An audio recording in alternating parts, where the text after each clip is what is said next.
Martinho Lutero, o grande reformador, 1483-1546. No cárcere, sentenciado pelo Papa a ser queimado vivo, João Hus disse: podem matar o ganso. Em alemão, sua língua natal, Hus, é ganso.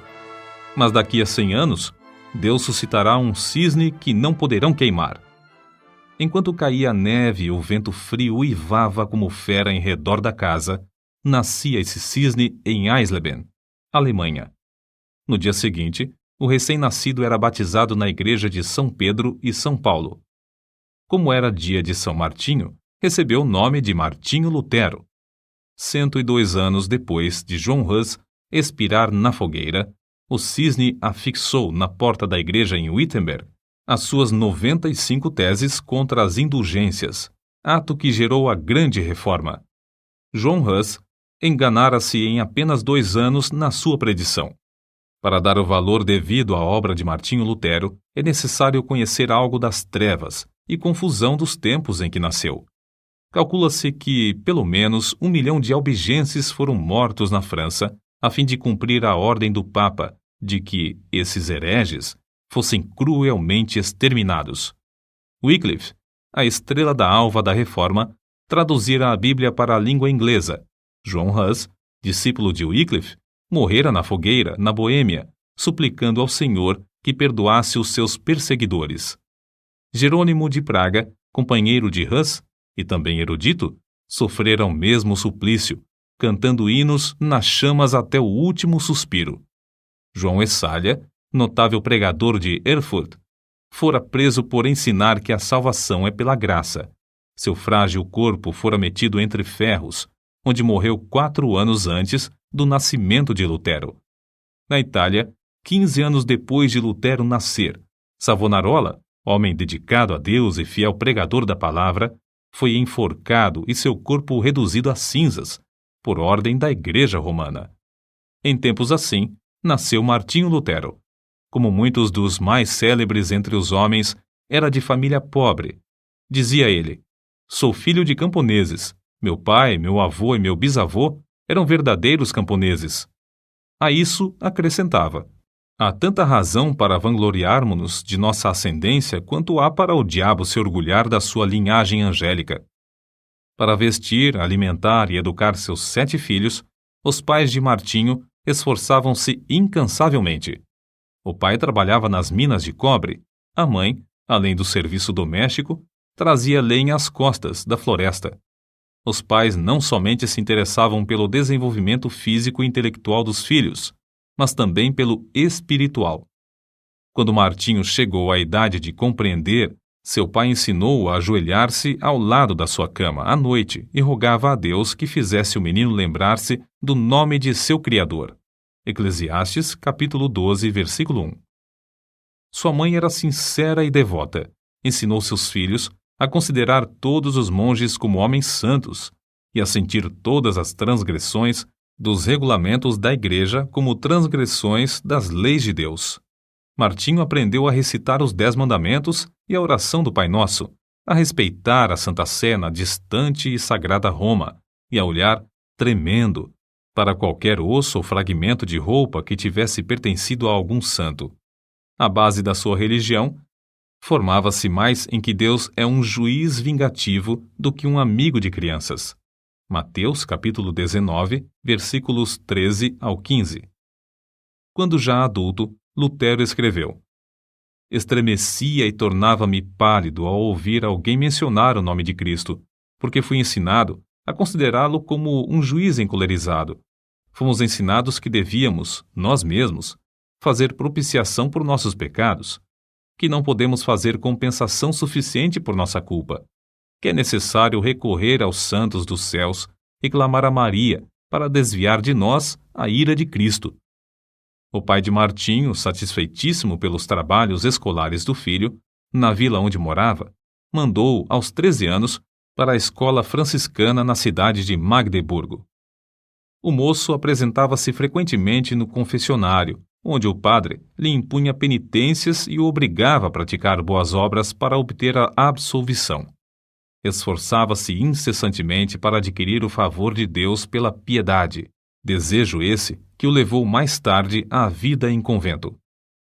Para conseguir a sua subsistência em Magdeburgo, Martinho era obrigado a esmolar pelas ruas, cantando canções de porta em porta. Seus pais, achando que em Eisenach passaria melhor, mandaram-no estudar nessa cidade, onde moravam parentes de sua mãe.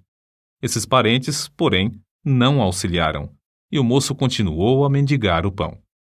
Quando estava a ponto de abandonar os estudos e começar a trabalhar com as mãos, certa senhora de recursos, Dona Úrsula Cota, atraída por suas orações na igreja e comovida pela humilde maneira de receber quaisquer restos de comida nas portas das casas, acolheu-o entre a família. Pela primeira vez, Lutero experimentara fartura. Mais tarde, ele referiu-se a Eisenach como a cidade bem amada. Quando Lutero se tornou famoso, recebeu em sua casa, em Wittenberg, um dos filhos da família Cota, que cursava naquela cidade. Domiciliado na casa da sua extremosa mãe adotiva, Dona Úrsula, Martinho desenvolveu-se rapidamente, recebendo uma sólida educação. Seu mestre, João Trebúnius, era homem culto e de métodos esmerados. Não maltratava os alunos como os demais mestres. Conta-se que, ao encontrar os moços da sua escola, cumprimentava-os tirando o chapéu, porque ninguém sabia quais seriam dentre eles os doutores, regentes, chanceleres e reis. O ambiente da escola e no lar era-lhe favorável para produzir um caráter forte e inquebrantável, tão necessário para enfrentar os mais temíveis inimigos de Deus. Martinho Lutero era mais sóbrio e devoto que os demais rapazes da sua idade.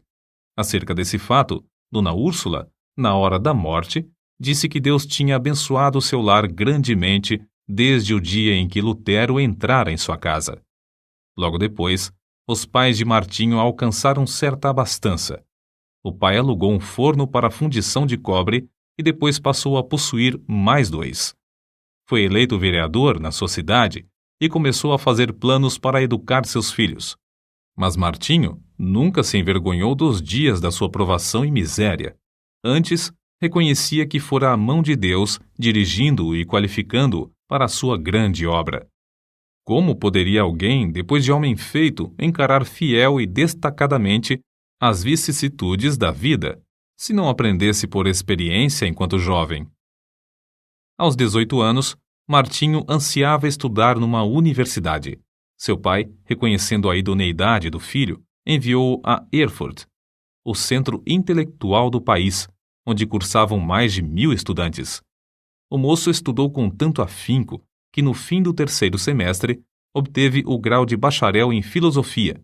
Com a idade de 21 anos, alcançou o 2º grau acadêmico e o de doutor em filosofia.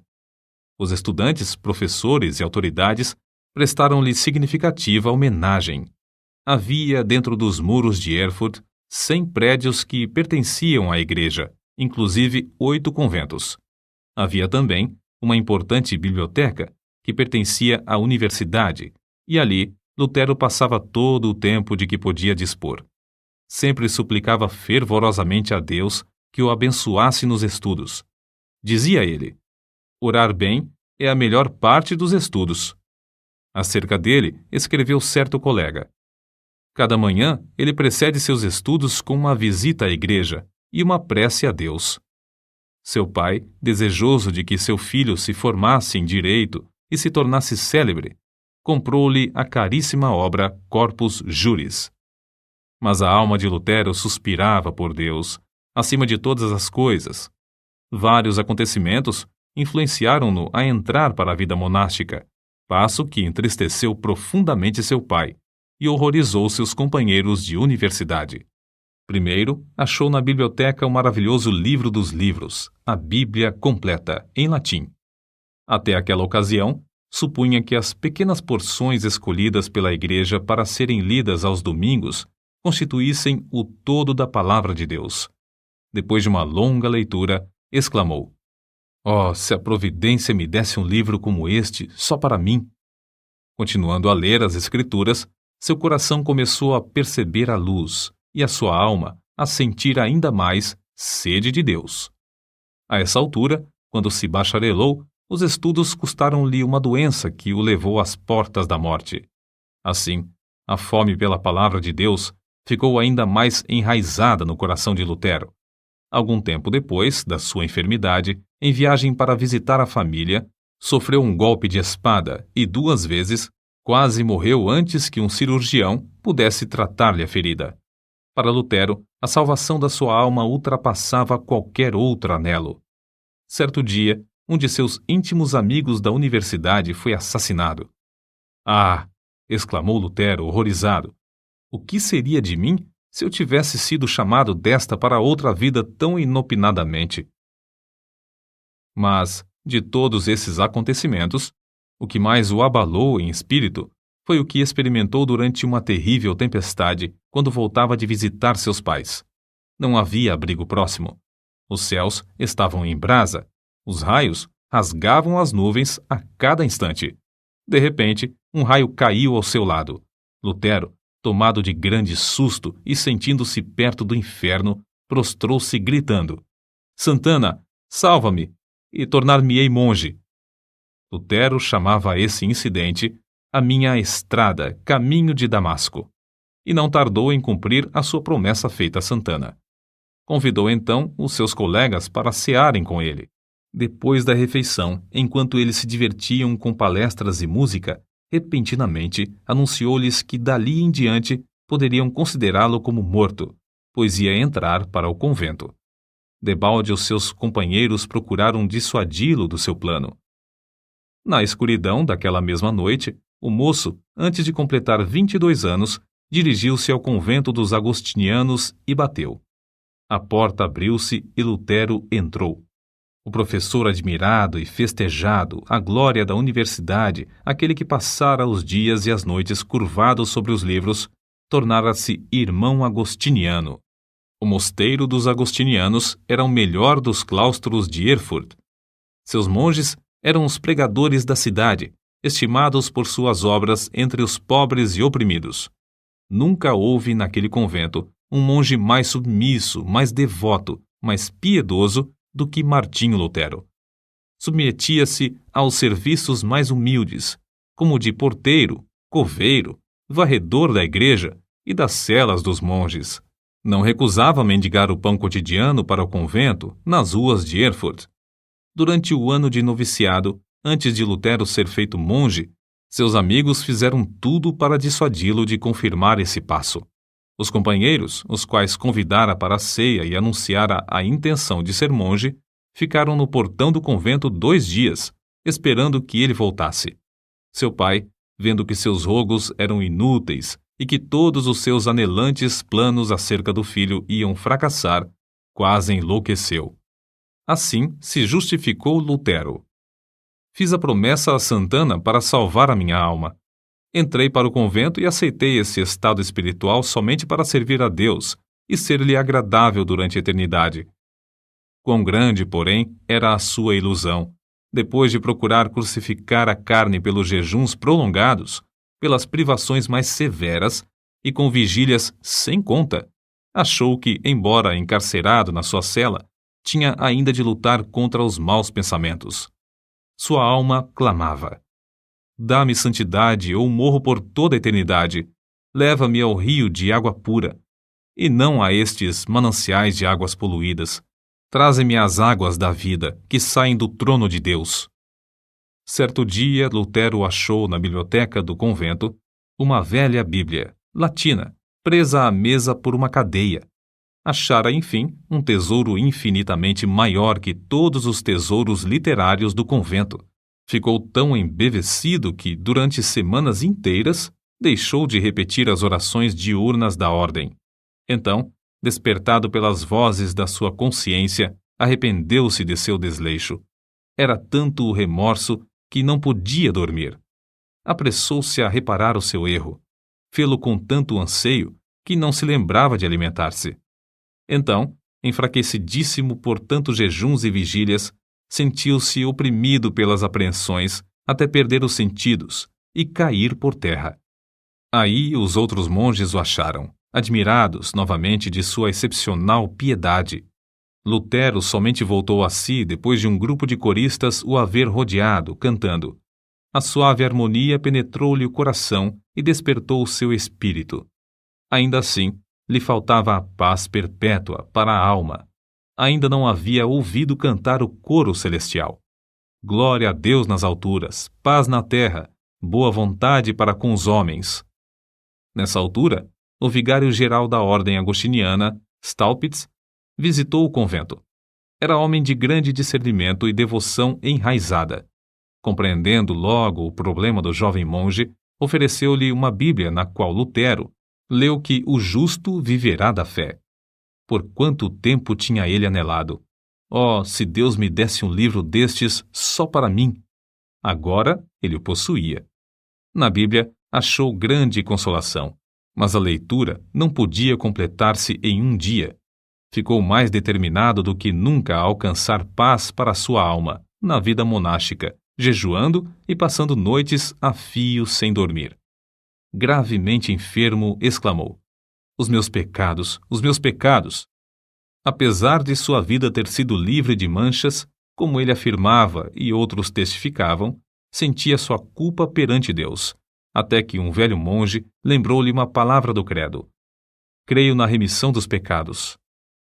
Viu então que Deus não somente perdoara os pecados de Daniel e de Simão Pedro, mas também os seus. Pouco tempo depois desses acontecimentos, Lutero foi ordenado padre. A primeira missa que celebrou foi um grande evento. O pai, irreconciliável desde o dia em que o filho abandonara os estudos de advocacia, assistiu à primeira missa de Lutero, vindo a cavalo de Mansfield, com uma boa oferta para o convento, acompanhado de 25 amigos.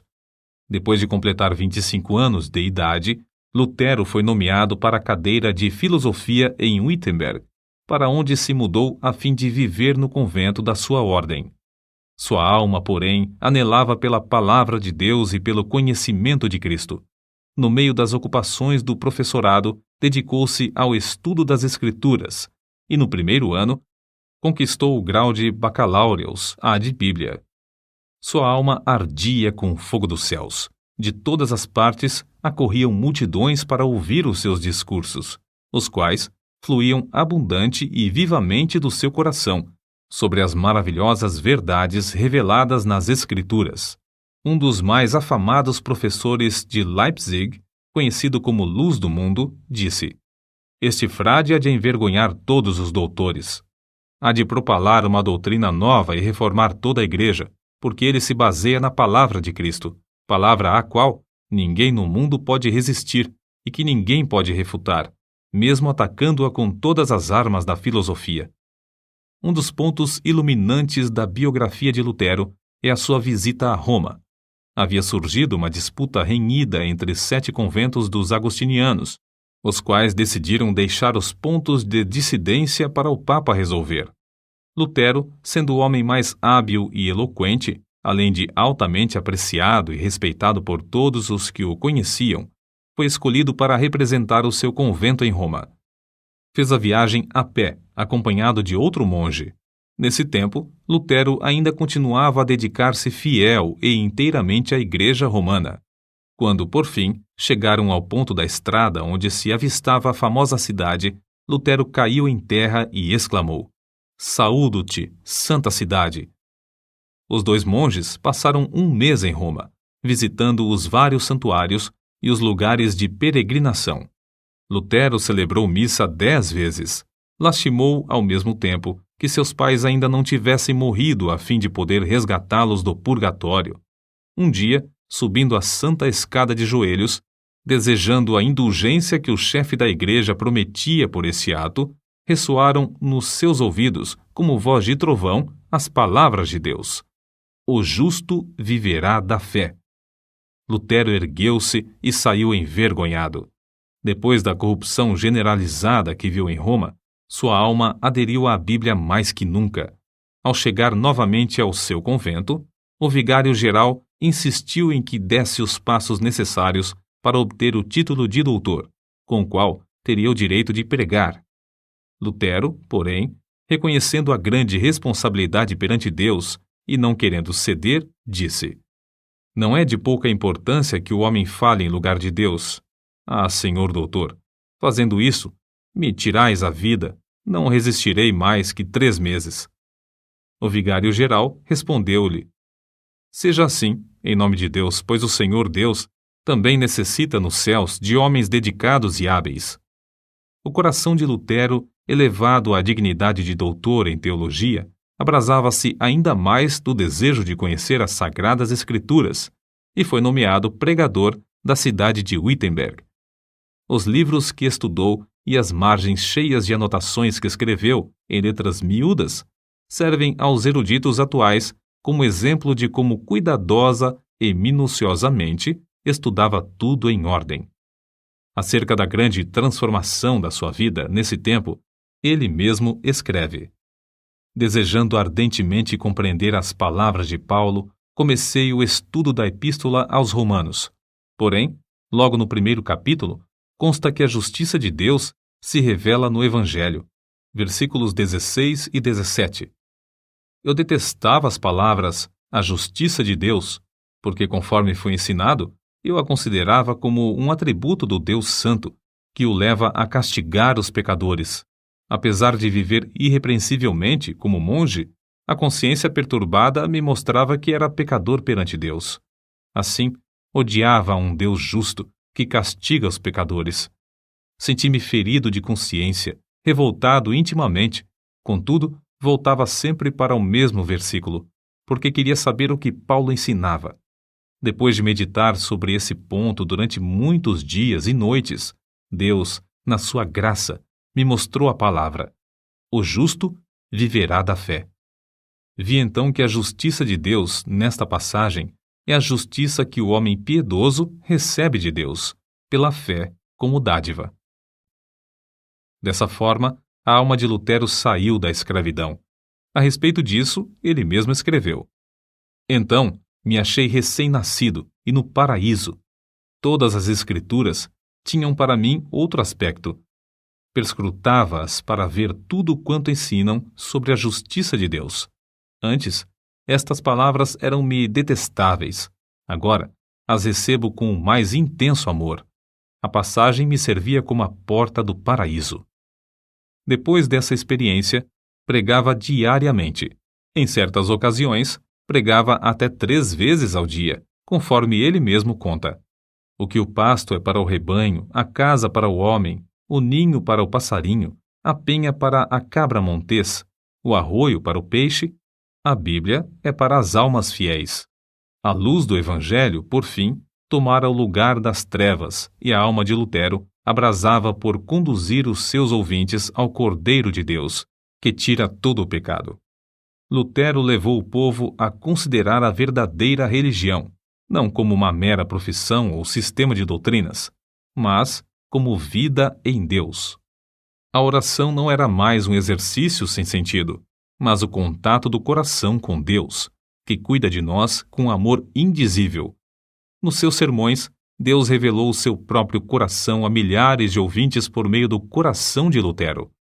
Convidado a pregar durante uma convenção dos agostinianos, não deu uma mensagem doutrinal de sabedoria humana, como se esperava, mas fez um discurso ardente contra a língua maldizente dos monges. Os agostinianos, levados pela mensagem, elegeram-no diretor sobre 11 conventos. Lutero não somente pregava a virtude, mas praticava-a, amando verdadeiramente o próximo. Nesse tempo, a peste vinda do Oriente visitou Wittenberg. Calcula-se que a 1/4 do povo da Europa, inclusive a metade da população alemã, foi ceifada pela morte. Quando professores e estudantes fugiram da cidade, instaram que Lutero fugisse também. Porém, ele respondeu: para onde hei de fugir? O meu lugar é aqui. O dever não me permite ausentar-me do meu posto até que aquele que me mandou para aqui me chame. Não que eu deixe de temer a morte, mas espero que o Senhor me dê ânimo. Assim, ele ministrava à alma e ao corpo do próximo durante esse tempo de aflição e angústia. A fama do jovem monge espalhou-se até longe.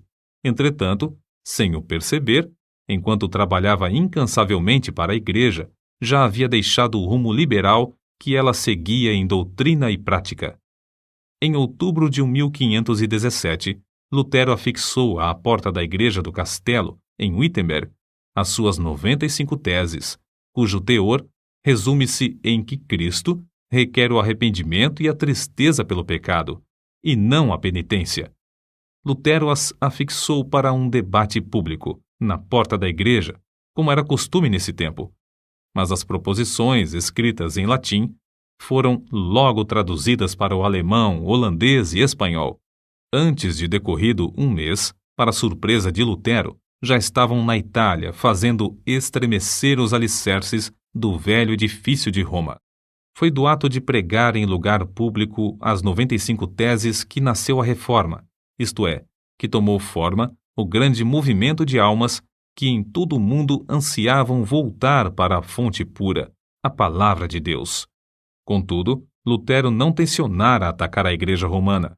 Antes, pensou em fazer a defesa do Papa contra os vendedores de indulgências.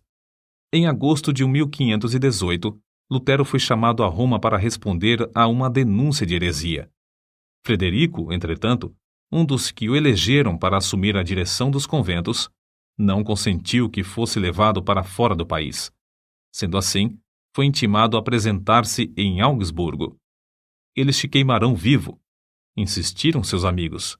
Lutero, porém, respondeu resolutamente: se Deus sustenta a causa, ela será sustentada. A ordem do núncio do Papa em Augsburgo foi: retrata-se ou não voltará daqui. Contudo, Lutero conseguiu fugir passando por uma pequena cancela no muro da cidade, na escuridão da noite. Ao chegar de novo em Wittenberg, um ano depois de afixar as teses, era o homem mais popular em toda a Alemanha. Não havia jornais nesse tempo, mas fluíam da pena de Lutero respostas a todos os seus críticos, as quais eram publicadas em folhetos. O que escreveu dessa forma, hoje seriam 100 volumes. O célebre Erasmo, da Holanda, assim escreveu a Lutero: seus livros estão despertando todo o país. Os mais eminentes da Inglaterra gostam de seus escritos. Quando a bula de excomunhão enviada pelo Papa chegou em Wittenberg, Lutero respondeu com um tratado dirigido ao Papa Leão X, exortando-o, no nome do Senhor, a que se arrependesse. A bula do Papa foi queimada fora do muro da cidade de Wittenberg, perante grande ajuntamento do povo. Assim escreveu Lutero ao vigário-geral. No momento de queimar a bula, estava tremendo e orando, mas agora estou satisfeito de ter praticado este ato enérgico. Lutero não esperou até que o Papa o excomungasse, mas deu logo o pulo da Igreja Romana para a Igreja do Deus vivo. Nesse ínterim, o imperador Carlos V, que ia convocar sua primeira dieta, Assembleia Política, na cidade de Worms, queria que Lutero comparecesse para responder pessoalmente aos seus acusadores. Os amigos de Lutero insistiam em que se recusasse a ir. Não fora John Hus entregue a Roma para ser queimado apesar da garantia de vida por parte do imperador?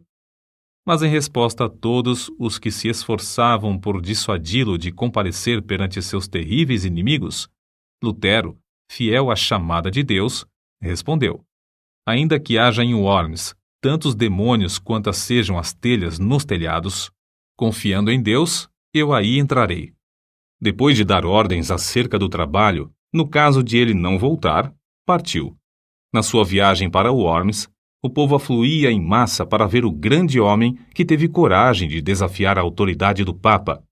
Em Mora, pregou ao ar livre, porque as igrejas não mais comportavam as multidões que queriam ouvir seus sermões. Ao avistar as torres das igrejas de Worms, levantou-se na carroça em que viajava e cantou o hino de sua autoria, Ein Festberg, Castelo Forte, que se tornaria o mais famoso da Reforma. Ao entrar, por fim, na cidade, estava acompanhado de uma multidão muito maior do que a que fora ao encontro de Carlos V. No dia seguinte, foi levado perante o imperador, ao lado do qual se achavam o delegado do Papa, 6 eleitores do Império, 25 duques, 8 margraves, 30 cardeais e bispos, 7 embaixadores, os deputados de 10 cidades e grande número de príncipes, condes e barões. É fácil imaginar que o reformador era um homem de grande coragem e de físico forte para enfrentar tantas feras que ansiavam despedaçar-lhe o corpo. A verdade é que passara uma grande parte da vida afastado dos homens, e mais ainda, achava-se fraco da viagem durante a qual foi necessário que um médico o atendesse. Entretanto, mostrou-se corajoso, não em sua própria força, mas no poder de Deus. Sabendo que tinha de comparecer perante uma das mais imponentes assembleias de autoridades religiosas e civis de todos os tempos, Lutero passou a noite anterior em vigília. Prostrado com o rosto em terra, lutou com Deus, chorando e suplicando. Um dos seus amigos ouviu-o orar assim: Ó Deus Todo-Poderoso, a carne é fraca, o diabo é forte. Ah, Deus, meu Deus, que perto de mim estejas contra a razão e a sabedoria do mundo. Falo, pois somente tu podes fazer. Não é a minha causa, mas sim a tua. Que tenho eu com os grandes da terra?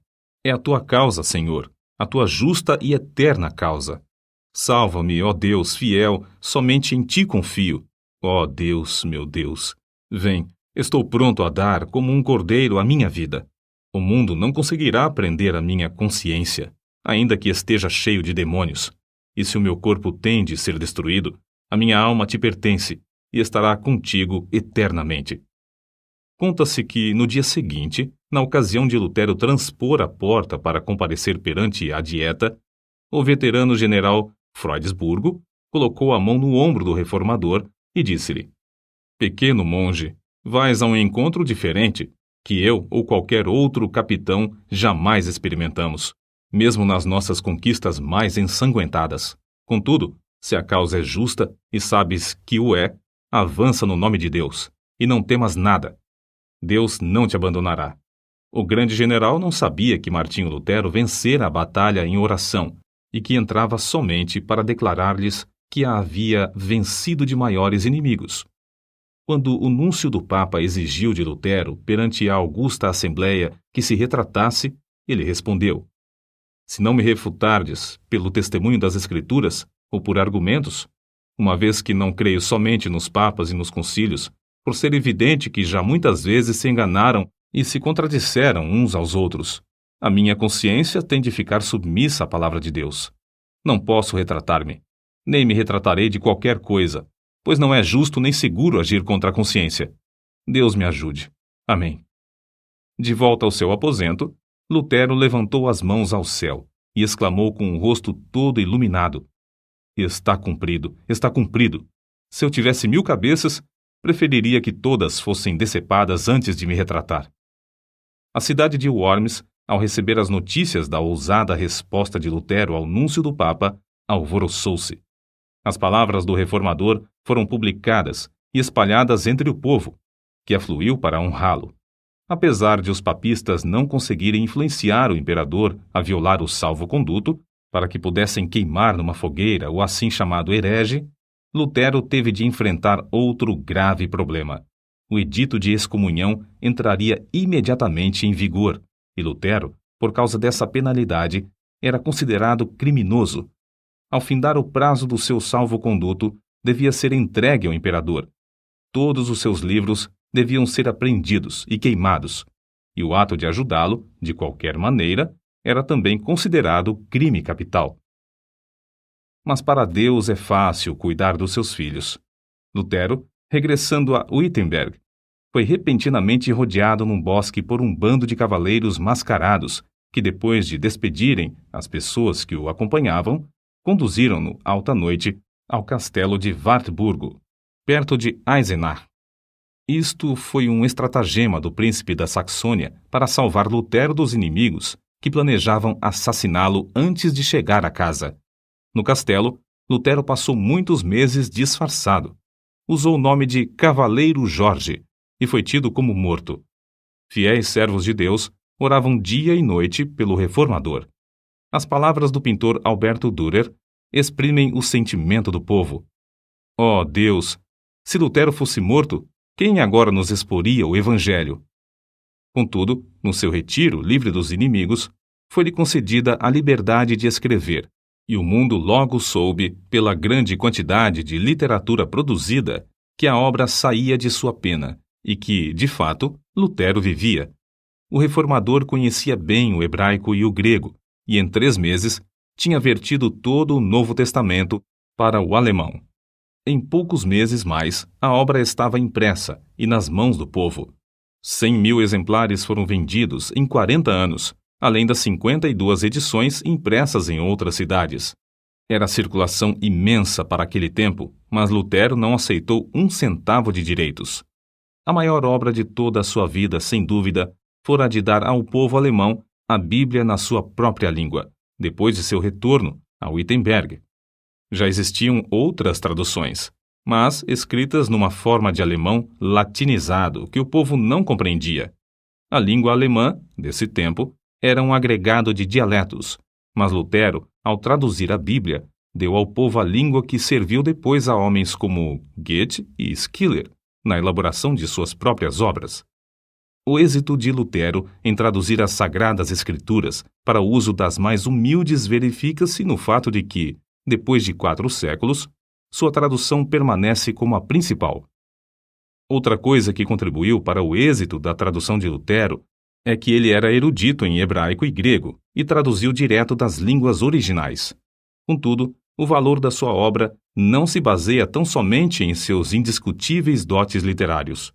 O que lhe conferiu realidade foi que o reformador conhecia a Bíblia, como ninguém podia conhecê-la, sem primeiro sentir a angústia eterna e achar nas Escrituras a verdadeira e profunda consolação. Lutero conhecia intimamente e amava com sinceridade o autor do livro. O resultado foi que o seu coração abrasou-se com o fogo e poder do Espírito Santo. Foi esse o segredo de ele traduzir tudo para o alemão em tão pouco tempo. Como todos sabem, a fortaleza de Lutero e da Reforma foi a Bíblia. Escreveu de Wartburgo para o seu povo em Wittenberg. Jamais em todo o mundo se escreveu um livro mais fácil de compreender do que a Bíblia. Comparada aos outros livros, é como o sol em contraste com todas as demais luzes. Não vos deixeis levar a abandoná-la sob qualquer pretexto da parte deles. Se vos afastardes dela por um momento, tudo estará perdido. Podem levar-vos para onde quer que desejem. Se permanecerdes com as Escrituras, sereis vitoriosos. Depois de abandonar o hábito de monge, Lutero resolveu deixar por completo a vida monástica, casando-se com Catarina von Bora, freira que também saíra do claustro por ver que tal vida é contra a vontade de Deus. O vulto de Lutero sentado ao lume, com a esposa e 6 filhos que amava ternamente, inspira os homens mais que o grande herói ao apresentar-se perante o legado em Augsburgo. Nos cultos domésticos, a família rodeava um harmônio, com o qual louvavam a Deus juntos. O reformador lia o livro que traduzira para o povo, e depois louvavam a Deus e oravam, até sentirem a presença divina entre eles. Havia entre Lutero e sua esposa profundo amor, de um para com o outro. São de Lutero estas palavras: Sou rico.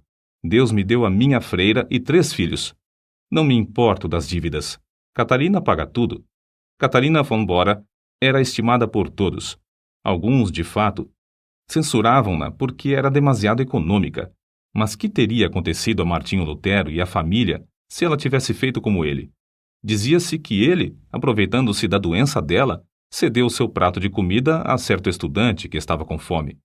Não aceitava um kreuzer, moeda, dos seus alunos e recusava vender seus escritos, deixando todo o lucro para os tipógrafos.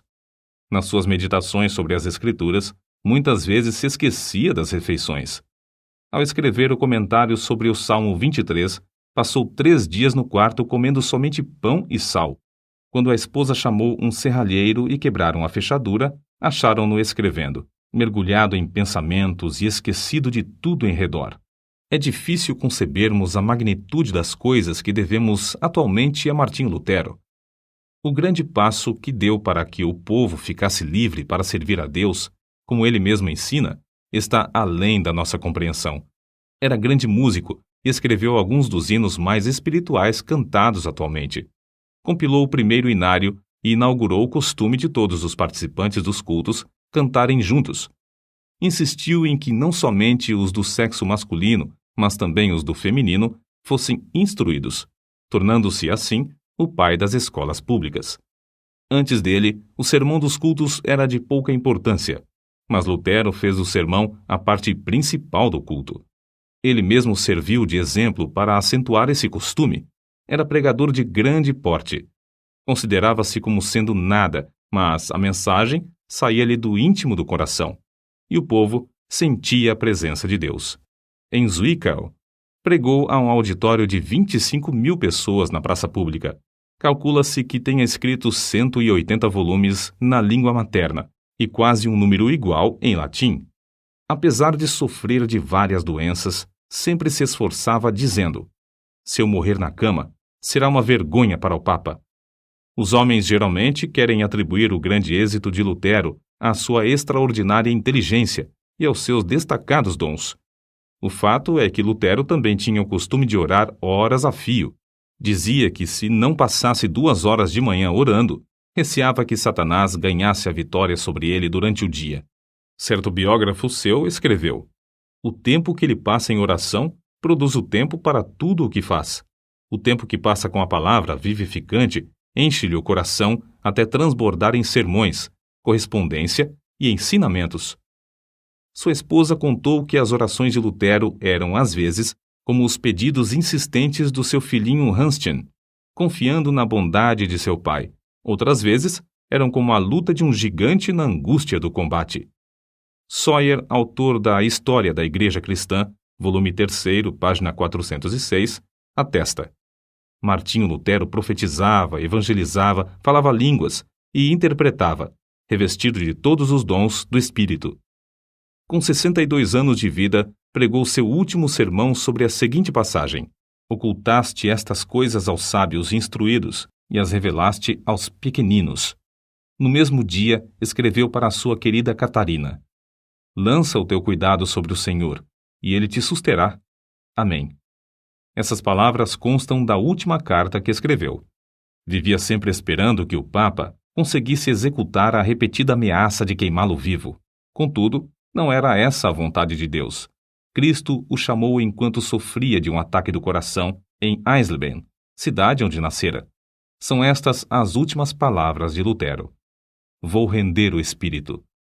Então, louvou a Deus em alta voz: ó meu Pai Celeste, meu Deus, meu Pai de nosso Senhor Jesus Cristo, em quem creio e a quem preguei e confessei, amei e louvei.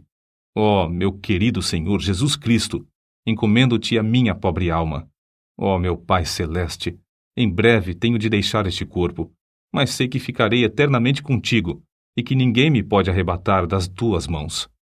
Então, depois de recitar João, capítulo 3, versículo 16, 3 vezes, repetiu as palavras: Pai, em tuas mãos entrego meu espírito, pois tu me resgataste, Deus fiel. Assim, fechou os olhos e adormeceu. Um imenso cortejo de crentes que o amavam ardentemente, com 50 cavaleiros à frente, saiu de Eisleben para Wittenberg.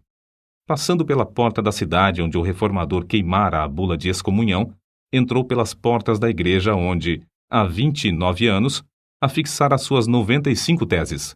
No culto fúnebre, Bugenhagen, o pastor, e Melanchthon, inseparável companheiro de Lutero, discursaram. Depois, abriram a sepultura, preparada ao lado do púlpito, e ali depositaram o corpo. 14 anos depois, o corpo de Melanchthon achou descanso no outro lado do púlpito. Em redor dos dois, jazem os restos mortais de mais de 90 mestres da universidade. As portas da igreja do castelo, destruídas pelo fogo no bombardeio de Wittenberg em 1760, foram substituídas por portas de bronze em 1812, nas quais estão gravadas as 95 teses. Contudo, este homem que perseverou em oração deixou gravadas, não no metal que perece, mas em centenas de milhões de almas imortais, a palavra de Deus, que dará fruto para toda a eternidade. Nota: os albigenses são considerados os heréticos de maior importância dentro da Igreja Católica durante a Idade Média. Devem seu nome à cidade de Albi, na França. O Papa Inocêncio III lançou a Cruzada Albigense, 1209 ao 1229, que reprimiu seus seguidores de forma brutal. Só pequenos grupos sobreviveram e, mesmo assim, logo foram perseguidos pela Inquisição, até fins do século XIV.